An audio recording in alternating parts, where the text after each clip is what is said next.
Samanin po ang biyaya, awa, habag, pagpapala, katotohanan, kapayapaan, pag-ibig mula kay Abay Hawa. Isang magandang umaga po sa ating lahat. Tayo po ngayon ay live dito po sa Facebook.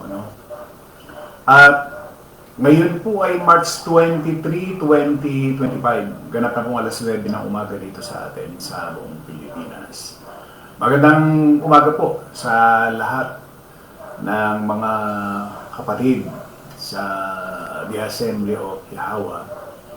At magandang umaga rin sa lahat po ng mga nanonood dito po sa ating Facebook Live. Araw po ng linggo ngayon, ika-23 ng Marso 2025. Ayan, magandang umaga, Sister Chris de la Cruz Kim. Ayan.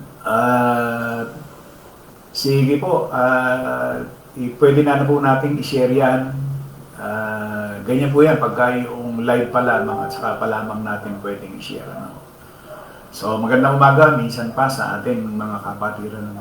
Ang ating pong paksa sa umagang ito ay hinggil po doon sa Awit 28:3 na ang nakalagay po dyan, sabi niya, huwag mo akong agawin na kasama ng mga masama, ang mga manggagawa ng kasamaan na nangagsasalita ng kapayapaan sa kanilang mga kapwa, ngunit kasamaan ay nasa kanilang mga puso. Doon sa Biblia Tagalog 2001, huwag mo akong agawin kasama ng masasama na kasama ng mga taong kasamaan ng ginagawa na nagsasalita ng kapayapaan sa kanilang mga kapwa, gayon ang nasa kanilang puso ay masamang pakana. Ang dating Biblia 1905, huwag mo akong agawin na kasama ng mga masama at ng mga manggagawa ng kasamaan na nagsasalita ng kapayapaan sa kanilang mga kapwa, ngunit kasamaan ay kanilang mga puso. Ngunit kasamaan ay nasa kanilang mga puso. Hindi. Huwag niyo akong parusahan kasama ng masasama, nagkukunwari silang mga kaibigan, pero ang plano nila ay pawang kasamaan. Magandang balita, Biblia Tagalog, huwag mo akong ibilang sa mga masasama na pawang kalikuan, ang mga ginagawa kung magsalitay parang mga kaibigan, ngunit sa puso'y may pagkamuhing taglay. Brad Emiliano Umali Jr., Brad Sam Rotone, magandang umaga sa inyo. Sino pa? Si Brad Carlo Roll, Sister Chris de la Cruz Kim.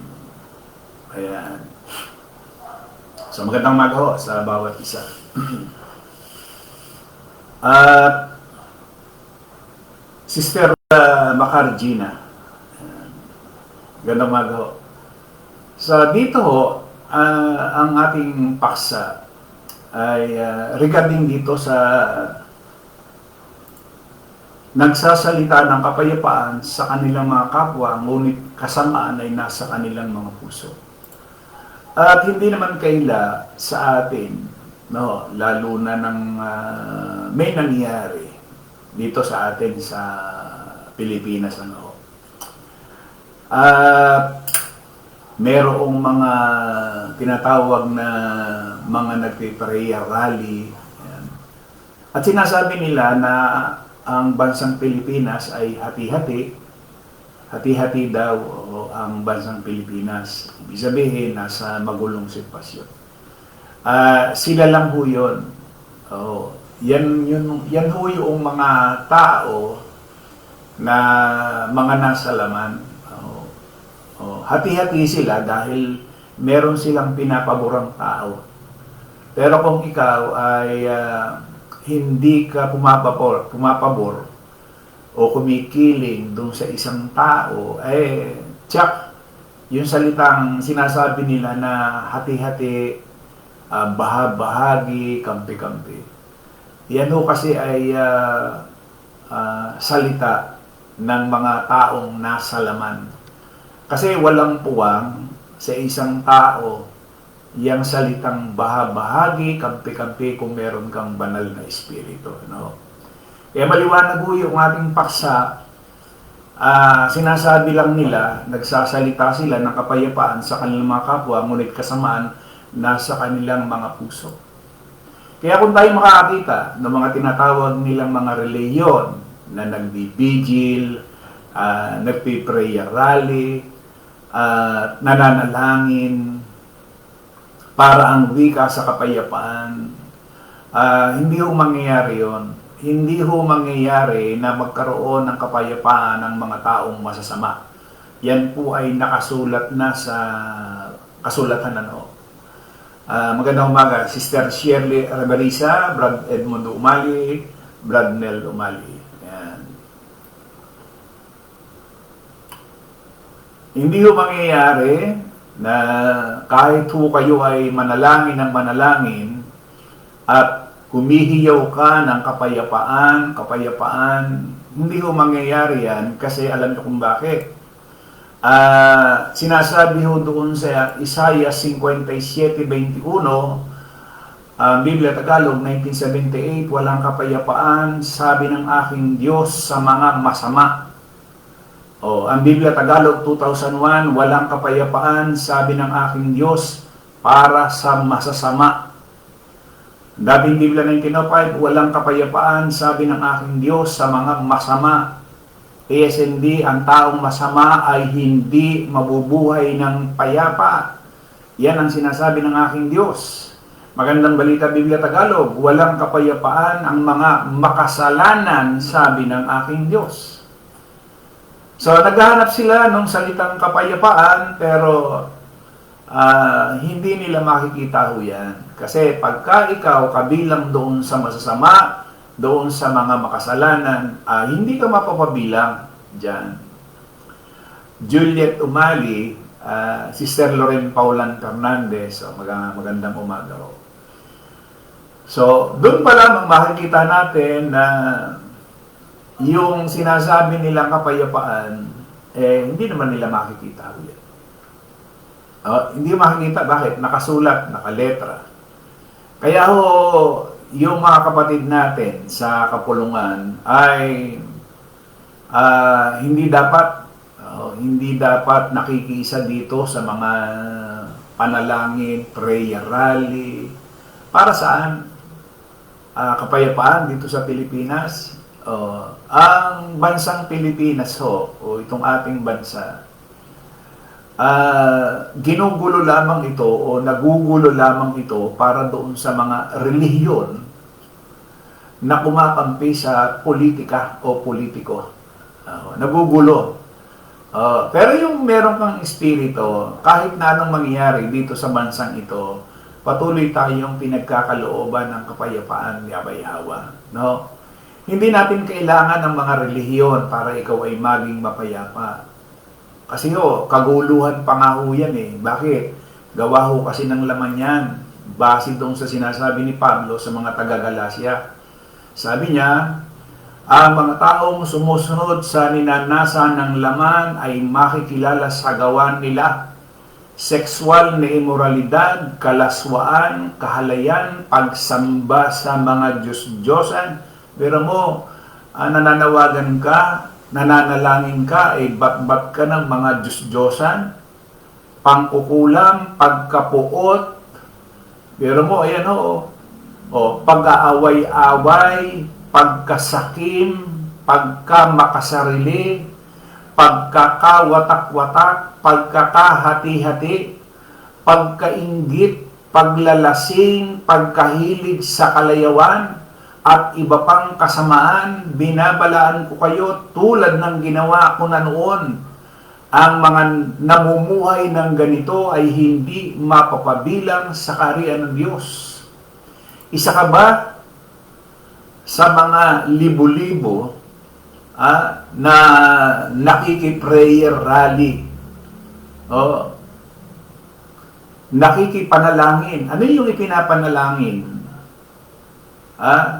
Ano yung pinapanalangin nila? Na yung dating presidente ay maibalik dito sa Pilipinas. Sabi ko nga ho, hindi tayo namumulitika. Ito yung nakikita natin sa pang-araw-araw nating pamumuhay. Hindi ho tayo nakikigulo sa politika. Hindi ho. Sinasabi lang ho natin kung ano yung nakikita natin at base sa banal na kasulatan. Di ba? Bakit pa ang wika sa ibang bansa pa dinala? Gayong meron ditong umiiral na batas.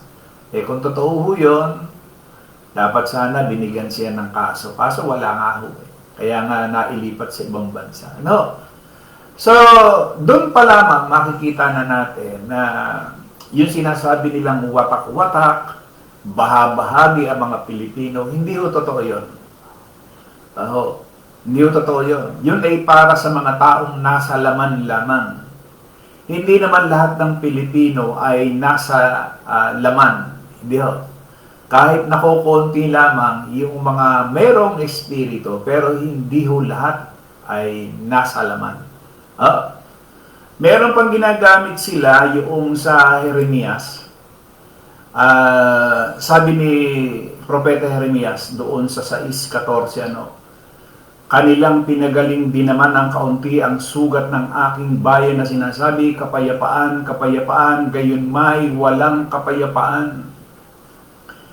Alam niyo, maraming mga relihiyon ang gumagamit nitong talatang ito.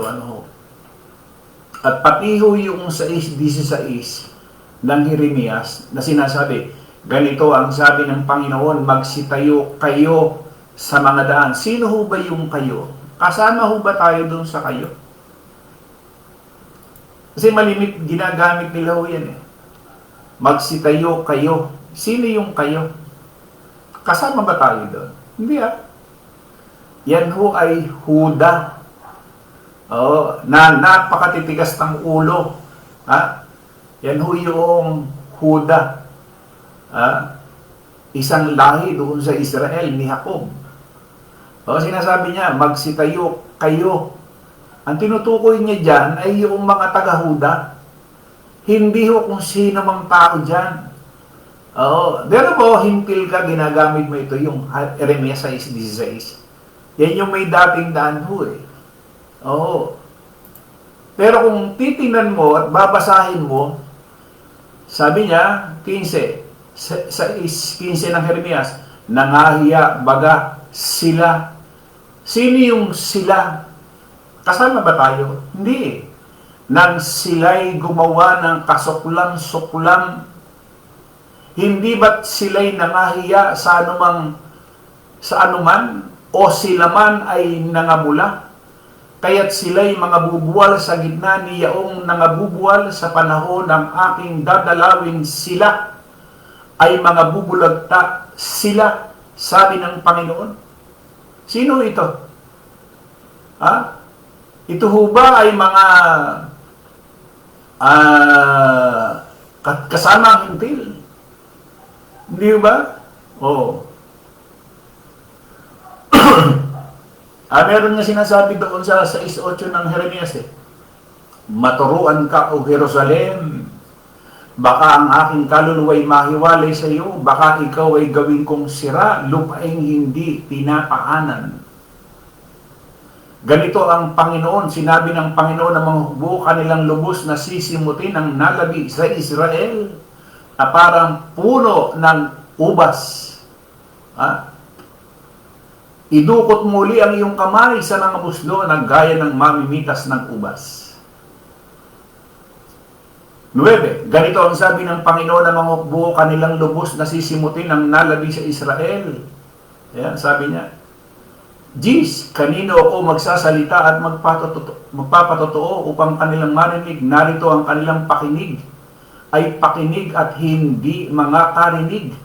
Narito ang salita ng Panginoon ay naging kadustaan sa kanila. Sino yun? Sila'y pawang walang kaluguran sa Kanya.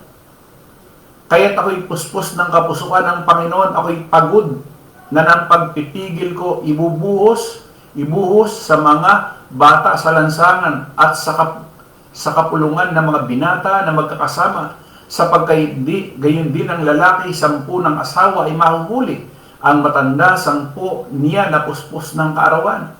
Ang kanilang bahay ay malilipat sa mga iba, ang kanilang mga parang, ang kanilang mga asawa at magkakasama. Sapagkat iuunat ko ang aking kamay sa mga mananaan sa lupain, sabi ng Panginoon. Sapagkat mula sa kalitlitan nilang hanggang sa kalaki-lakihan nila, bawat isa ay ibinigay sa kasakiman. At mula sa propeta hanggang sa saserdote, bawat isa'y gumagawa ng may kasinungalingan. Sino ito? 14. Kanilang pinagaling din naman ng kaunti ang sugat ng aking bayan na sinasabi, kapayapaan, kapayapaan, gayon may walang kapayapaan. Sino nagsasalita ng kapayapaan, kapayapaan? Yung mga saserdote? Mga propeta? Sa Israel? Di ba? Pero niyo ito, ilang milyon ang nadaya dyan sa Jeremias 6:16. Magsitayo kayo ang wika. Ang nakalagay ho kasi dyan, ganito ang sabi ng Panginoon, magsitayo kayo sa mga daan, magsitingin kayo. Hindi tayo kasama dyan, ha? Ipagtanong ninyo ang mga dating landas. Ginawa nila dating daan. Kung saan nandun ang mabuting daan, magsilakad kayo roon at kayo makasusumpong ng kapahingahan sa inyong mga kaluluwa. Ngunit kanilang sinabi, sino? Yung Huda, hindi kami magsisilakad doon. Kita ninyo? Pero ginagamit nila itong mga talatang ito para isingit yung kanilang sarili. Sila ang wika, yung dating daan, the old path. Ano yung dating daan? Sabi ni Job, nilakaran ng mga masamang tao.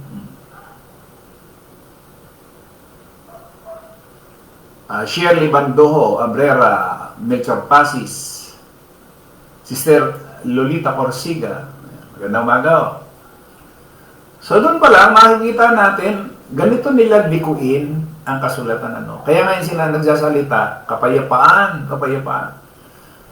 Kahit na anong prayer rally ang gawin ng kahit sino mang relihiyon, hindi nila makakamtan yan. Kasi yung kapayapaan, individual na ibinibigay yan. Ibinibigay sa isang individual. Hindi dyan sa mga maramihan na yan. Di ba? Ay binabanggit nga ho dito sa Roma 13, sa 9. Ano ngayon? Ang kalagayan ba nating mga Hudyo ay mas mabuti? Sulat ni Pablo para sa mga taga-Roma at para doon sa mga Hudyo. Sabi niya, kaysa sa mga Hintil? Hindi. Tulad nga ng aming napatunayan na ang lahat ng tao ay nasa ilalim ng kapangyarihan ng kasalanan, maging Hudyo o Hintil man. Ayon sa nasusulat, walang matuwid, wala, kahit isa. Walang nakakaunawa, walang naghahanap sa Diyos. Pero mo, libong taon na nang isulat ito ni Pablo sa mga taga-Roma. Pero ngayon, nananatili pa rin, walang umahanap sa Diyos. Wala, kahit isa. Di ba tama?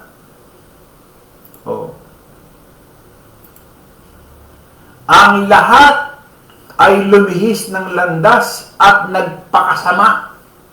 Walang gumagawa ng mabuti, wala, kahit isa. Parang bukas na libingan ng kanilang lalamunan. Pananilitan lay pawang panlilinlang. Pero mo, mga nagsasalita, tagapagsalita ng isang relihiyon, ministro, pastor ng isang relihiyon. Pero ang sinasabi dito ni Pablo, sabi niya, parang bukas na libingan ng kanilang lalamunan. Nakita na ba tayo ng bukas na libingan? Hindi kanilang lalamunan, parang bukas na libingan. Alam naman natin, pagka yung libingan, lahat ng kasamaan o lahat ng kabulukan na andon, no? Ang labi nila'y may kamandag ng ahas. puno ng pagmumura at masasakit na salita ang kanilang bibig. Wala silang atubili sa pagpatay ng kapwa. Kalain mo ito, ano? 2,000 taon na nakakaraan, pero patuloy na nangyayari at nangyayari. Wala silang atubili sa pagpatay ng kapwa. O may isang relihiyon, ano, o isang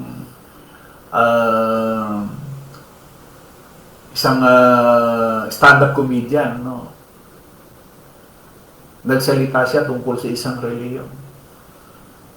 Lumipas lang yung ilang buwan, patay. Hindi ba? Yan yun.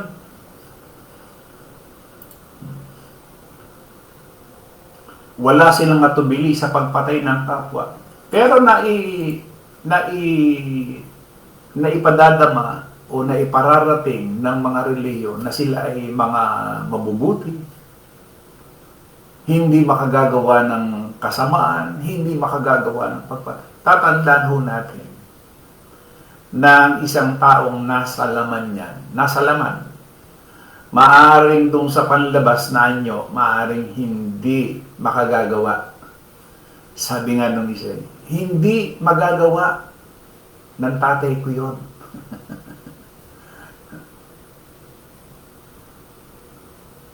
Totoo ba yun? Hindi ko totoo yun. Kasi ang isang taong nasa laman, magagawa niya. Maaring sinasabi natin, hindi magagawa yung brand. Akita mo naman. Maaari, sa paningin mo, hindi niya kayang gawin. Pero yung paksaho natin, na sinasabi niya, nagsasalita ng kapayapaan sa kanilang mga kapwa, ngunit kasamaan ay nasa kanilang mga puso. Pwede. Kaya nga sinasabihan niya yung mga iskriba at mga pariseo, kayong mga mapagpaimbabaw. Diba? Pwede kasing maging mapagpaimbabaw, pwedeng, sabi nga ay mabuti sa harapan, pero traidor. Hindi ba? 16. Parang dinaanan ng salot ang kanilang madaanan. 17. Hindi nila alam ang daan ng kapayapaan. Sino ito mga taong to? Ito ho yung mga taong hindi makakaunawa. Ito yung mga taong hindi naghanap kay Abayhawa. Sila ho yung mga hindi alam ang daan ng kapayapaan. Anong dahilan? Hindi sila marunong matakot sa Diyos. Kapag pala ikaw ay hindi marunong matakot kay Abayhawa, hindi mo alam yung daan ng kapayapaan. Wala kang pagkatakot. Biro mo may mga utos siya pero hindi mo sunod-sunod. Ibig sabihin, wala kang takot eh. Diba? Huwag kang papatay pero pumapatay ka. Huwag kang mangangalo niya pero nangangalo niya ka. May takot ka ba nun? Wala. O ngayon, naghahanap sila ng kapayapaan, masusumpungan ba nila yung kapayapaan? Hindi. Walang kapayapaan. O, sabi ng aking Diyos sa mga masasama. Wala kang takot kay Abayhawa, tapos ngayon naghahanap ka ng kapayapaan. Hindi ho mangyayari yun, mga kapatid. Hindi kailanman mangyayari yung salitang kapayapaan na hinahanap ng marami. Alam niyo kung bakit? Kasi yung kapayapaan, bunga. Bunga yan ng banal na espiritu. So kung wala kang, kung ikaw ay nasa laman, hindi mo kailan makukuha yung salitang kapayapaan. Di ba? O, tinanin niyo ko dito sa Galatia 5:22. Ngunit ito ang bungang makikita sa taong namumuhay sa kapangyarihan ng banal na espiritu. Pag-ibig. Dapat naandun yung pag-ibig. Kanino? Sa iyong kapwa. Pag-ibig kay abay hawa. Dapat marunong ka sumunod. Di ba? Kagalakan, kapayapaan. Sino ang makakakuha nito? Ito daw ho yung bungang makikita sa taong namumuhay sa kapangyarihan ng banal na Espiritu. Ibig sabihin, kung hindi ka namumuhay ayon sa kapangyarihan ng banal na Espiritu o bunga, hindi ka magkakaroon ng kapayapaan. Kahit ilang milyon pa kayong manalangin tungkol doon sa sinasabi nilang kaguluhan dito sa Pilipinas, sila lang naman ang magugulo eh. Di ba? Yung mga nasa reliyon, sila yung magulo. Yung nasa gobyerno, sila yung magulo. Yung mga politiko, di ba? Sila lang naman yung magugulo. Sila lang yung walang kapayapaan. Siyempre, lalo't higit yung mga nasa laman, wala talagang kapayapaan. Masama ang turing yan, di ba Yahweh? Ano pa? Sabi niya, kapayapaan, pagtitiis, kabutihan, kagandahang loob, katapatan, kahinahunan, pagpipigil sa sarili. Ipagpipigil ba sa sarili ang mga relihiyon? Kung ganito ang pamumuhay natin, hindi natin malalabag ang utos ng Diyos. Ipinako na ng mga anak kay Kristo ang pagnanasa at masasamang hanga rin ng kanilang laman doon sa krus. At dahil nga namumuhay na tayo sa kapangyarihan ng banal na Espiritu, magpatuloy tayo sa patnubay nito. Huwag tayong maging mapagmataas, huwag nating galitin ang ating kapwa at iwasan ang inggitan. Ayun. Doon pala makukuha yung kapayapaan, doon sa bunga ng banal na Espiritu. So, pag sinabi nilang, prayer rally tayo, ano yung ipinapanalangin nila?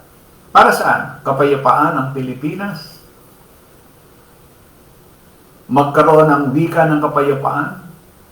Kaya nga sinasabi ko nga, sila lang yung magulo. Doon sa may mga banal na espiritu, wala naman yung gulo, wala yung kampi-kampi, wala yung baha-bahagi. Bakit? May bunga ng banal na espiritu. Iyo ba?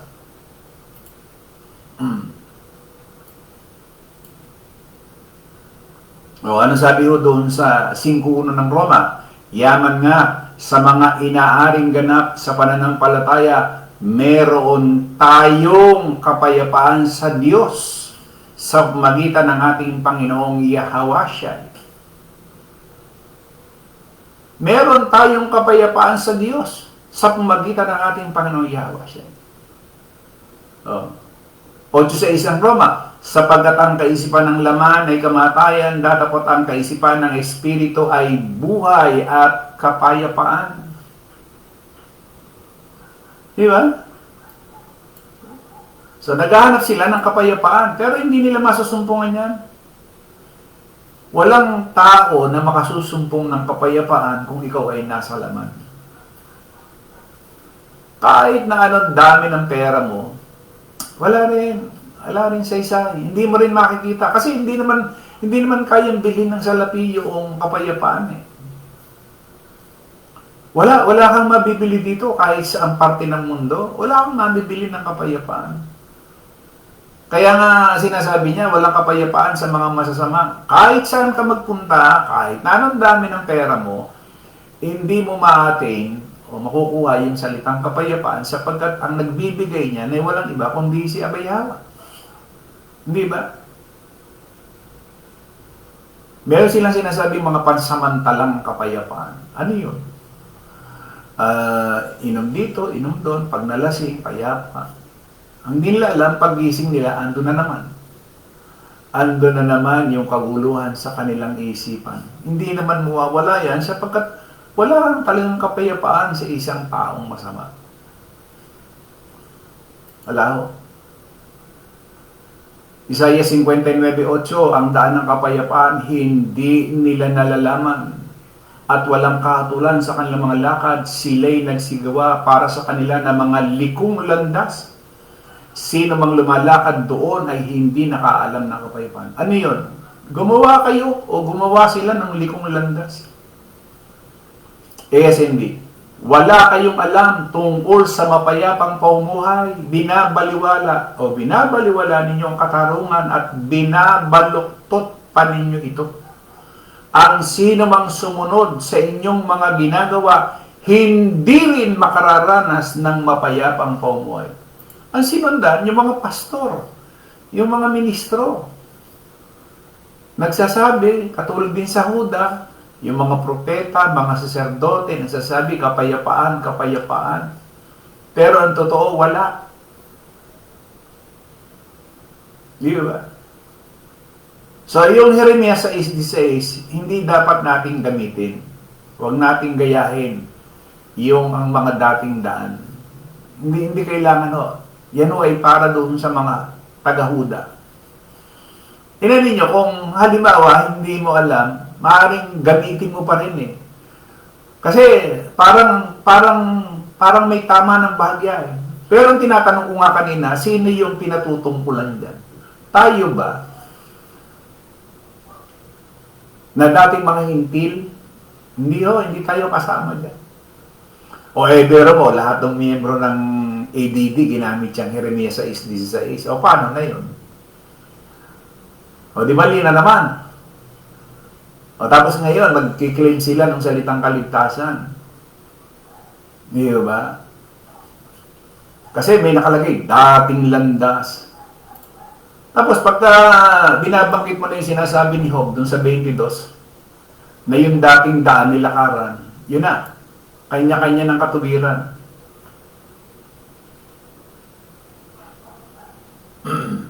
Sabi niya doon sa 14:17 ng Roma, sapagkat ang kaharian ng Diyos ay hindi ang pagkain at pag-inom, kundi ang katuwiran at kapayapaan at ang kagalakan sa Espiritu Santo. Kaakibat lagi naandun yung Espiritu Santo. 15:13 ng Roma, puspusin nga kayo ng Diyos ng pag-asa ng buong kagalakan at kapayapaan sa pananampalataya upang kayo'y managana sa pag-asa sa pamagitan ng kapangyarihan ng Espiritu Santo.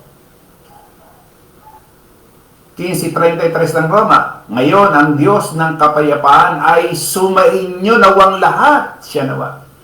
Sino yun? Sino ho yung sinasabihan niyo doon?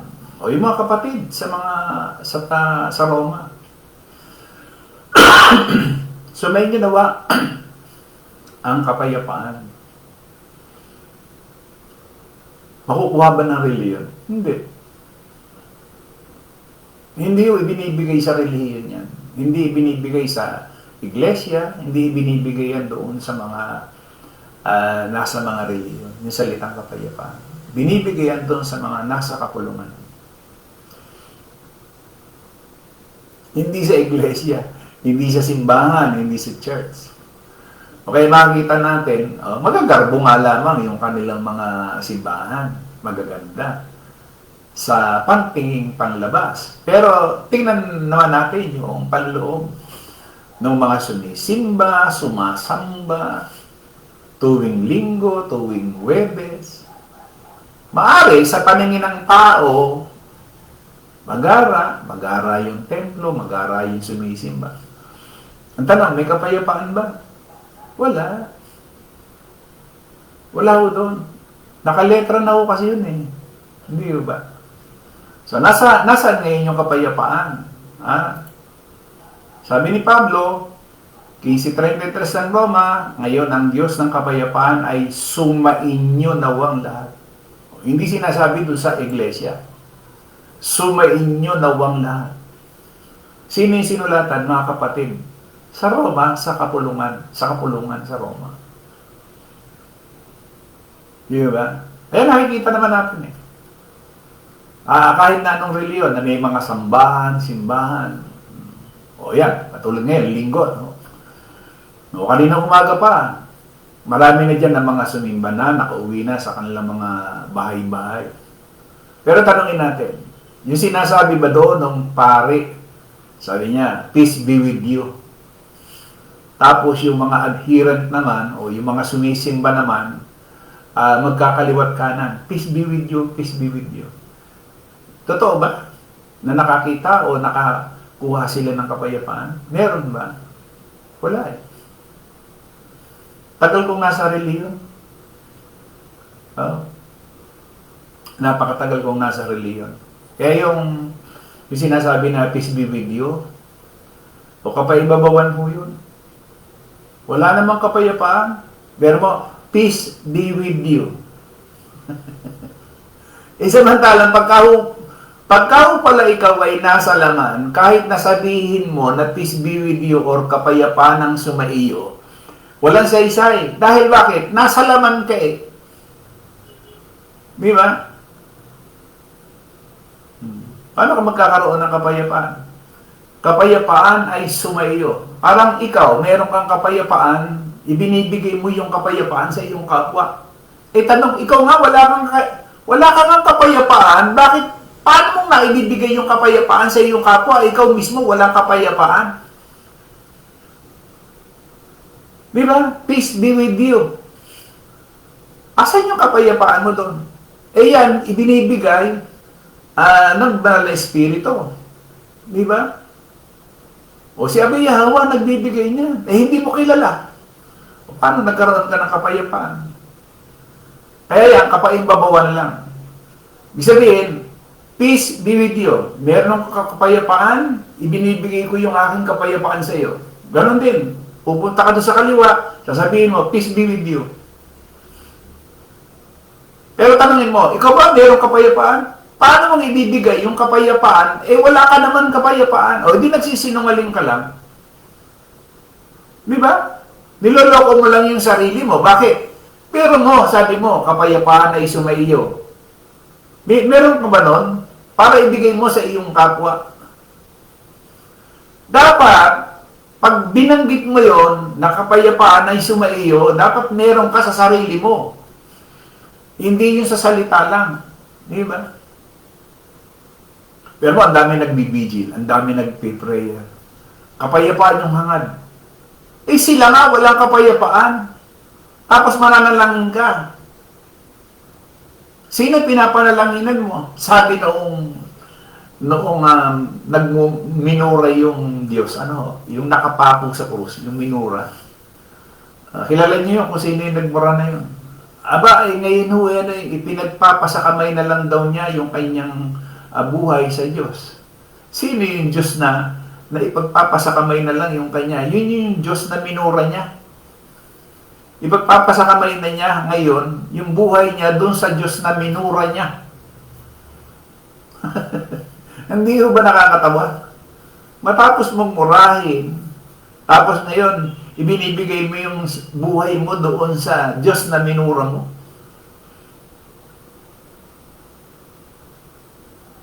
Matindi bagay, si Abay Hawa rin na may gawa niyan. Para saan? Para sa ating mga nasa kakulungan, na kapag ikaw talaga isa kang pagka ikaw ay binulag, ilalantad ni Abay Hawa yung kamuktutan mo. Yung kasamaan mo, ilalantad ni Abay Hawa. Kaya sinasabi nga natin, maging aral sa atin lahat ng nangyayari sa paligid natin, sa nakaraan, matuto tayong kilalanin yung kapangyarihan ni Abay Hawa, matuto tayong sundin yung kalooban niya.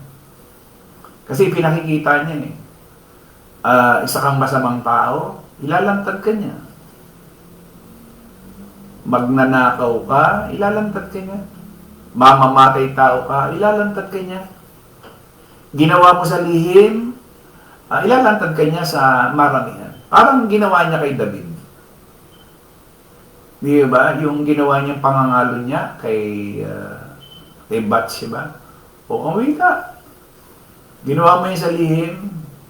O makikita at malalaman. Ano ba naging kaparusahan niya? Ang dami. Pati yung kanyang mga anak naglabo-labo na. O pati yung mga asawa ni David, inasawa rin ng kanyang mga anak. Yan na. Ganyan ho yan. Kaya bilang tayo nasa kapulungan mga kapatid, itong paksa na ibinahagi sa atin ngayon, na yung salitang kapayapaan, dapat bago natin sambiklain yan, ay tiyakin natin na meron tayong kapayapaan na ibinigay ni Abay Yahweh sa atin. Malimit nating sinasabi yan dun sa ating pangunan. Malakas ang loob ko na sabihin yung salitang kapayapaan sapagkat meron naman talagang kapayapaan na ibinabahagi si Abay Yahweh sa akin. So dapat, bago natin banggitin yan, tsakin natin sa ating sarili na meron tayong kapayapaan. At walang makapagbibigay niya kundi si Abay Yahweh. Makapagsisinungaling ka sa iyong kapwa. Peace be with you. Peace be with you. Pero totoo ba yun? Yun yun mga kapatid. No?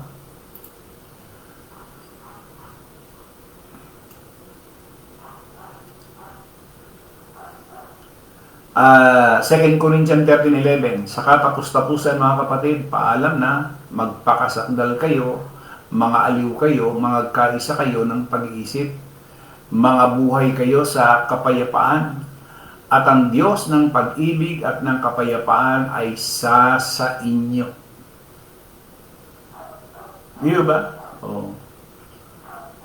Efeso 2:14, sapagkat siya ang ating kapayapaan na kanyang pinag-isa ang dalawa at iginiba ang pader na nasa gitna ng paghiwalay.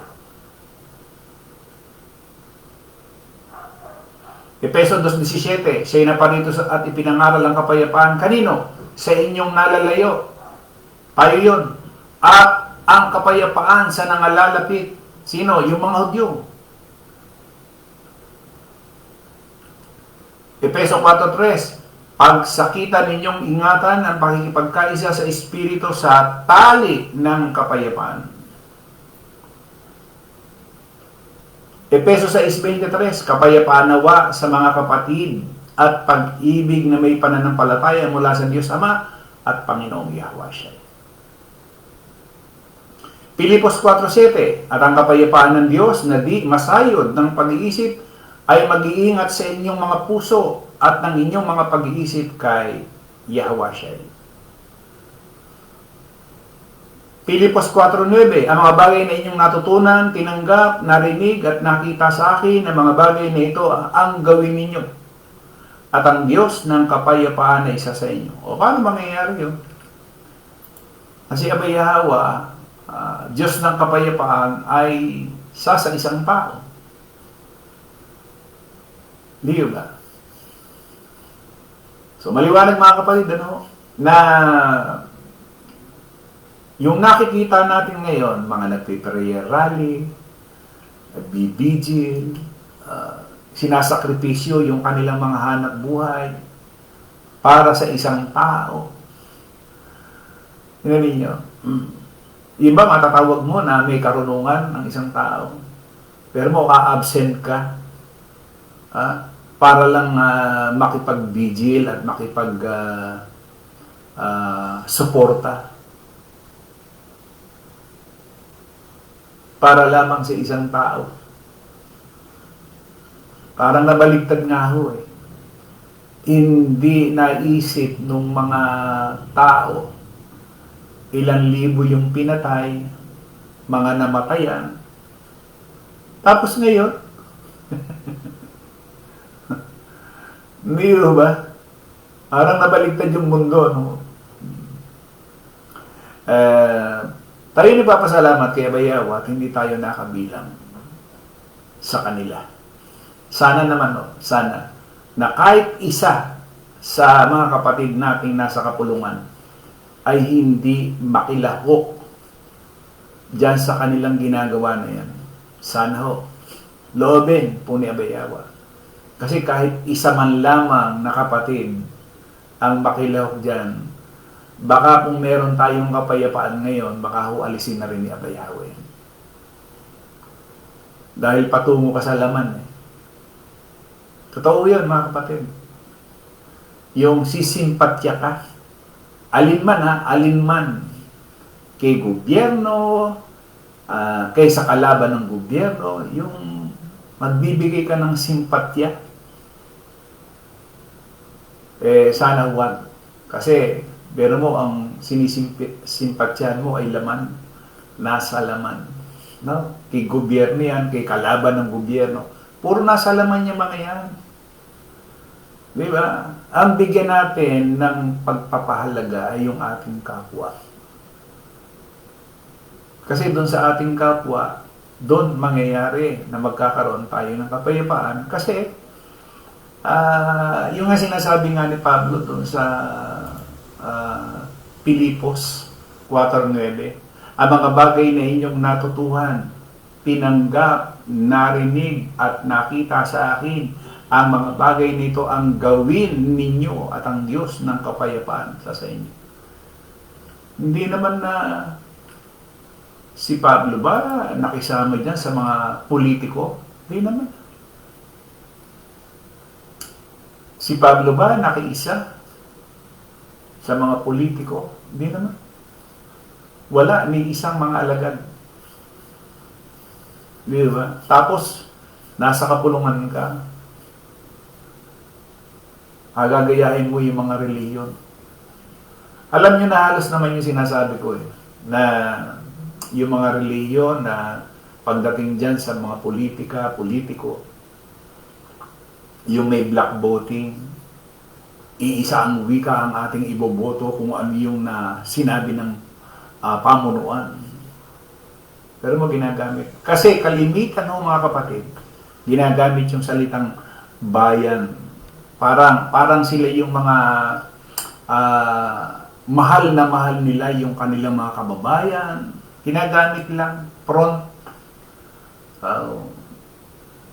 Pero tingnan ninyo, sila yumaman, yung tao hindi. Sila nagkamal ng salapi, yung tao na sumusuporta sa kanila, hindi. Di ba? May mga pinag-aralan, mga nagsipagtapos yan, pero tingnan ninyo. Kaya si Abayawa, pagka nagbigay ng karunungan, hindi ka man nakatapos sa paaralan ng mundong ito. Pero makikita mo yung karunungan, ibinabahagi niya, ipinibigay.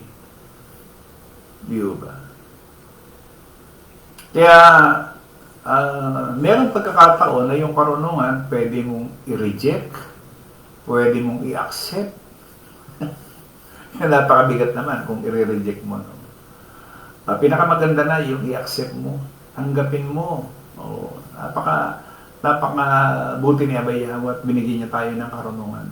Karunungan na pumili ng tama, karunungan na pumili ng nararapat ayon o sa kabutihan. Di ba?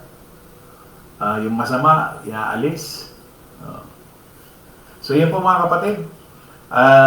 Loobin po ni Abayawa sa susunod na linggo. Ibang paksa na naman po ang ating talakayin. Ito po ang ating tinlakay ngayon. Ito yung may pangyayari kasi na mga nagrarally, sumisigaw ng salitang kapayapaan, pero makukuha ba nila yun? At saka sinasangkalan nga nila na ang Pilipinas ang wika, watak-watak, hati-hati. Mga politiko lang. Oo, ang may sabi niya, mga hati-hati. Ano bang pakialam natin o dyan? Tayo mga nasa kapulungan, wala ho tayong pakialam dyan. Sila lang ho yan. Sila lang yung nagsasabi na hati-hati. Bahagi. Bakit hindi? Puro kayo mga nasa laman. Kung meron kang espiritu, wala yun. Yung bahagi, kampi-kampi, wala.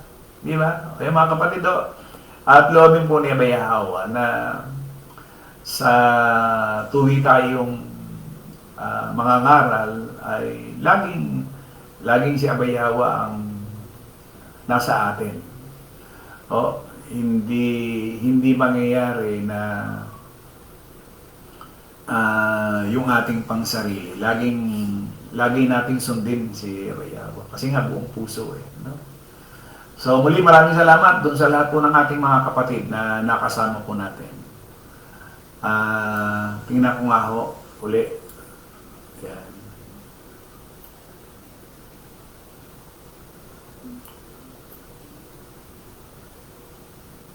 Sister Chris de la Cruz Kim, Brad Carlo Roll, Troy Corsiga, Brad Nino Dimitillar, Lolita Corsiga, Lisa Indinibli Corsiga, Cecil Magnoso, Brad Jesse Juarez, Brad Noli Tungkua, Sister Lori Calderon, Melchor Pasis,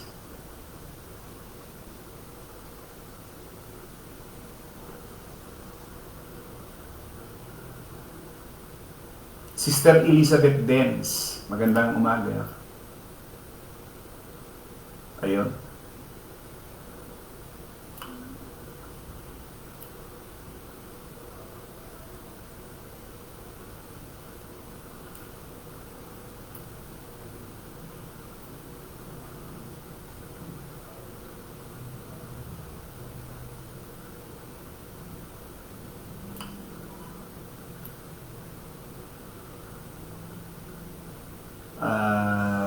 Sister Lori Calderon, bumabalik. Ayan. Sister Shirley Riveriza, nakita ko kanina dito. Shirley Bandojo Abrera, Sister Loren Fernandez, Brad Emiliano. O sana nabanggit ko lahat yung ating mga kapatiran. Ayan. Sister Chris de la Cruz Kim, tama po kayo kuya, maraming salamat din po kayo sa tiyaga at walang sawang pangangaral mo po sa amin. Ingat po palagi kuya, ingat din po kayong lahat, palagi mga gawa ni sis, walang hanggang pasalamat po, abay hawang magpakailanman. Ayun, salamat Sister Chris de la Cruz Kim, Sister Lolita Corsiga, o salamat po. Salamat sa lahat po ng ating mga nakasama ngayon. Sana wala akong nakalimutan, wala akong nakalitan. 44 yung komento. Dito ay may 13 viewers. Ay, tsako yan mamaya, iba yung bilang yan. Brad Jesse Juarez, magandang umaga.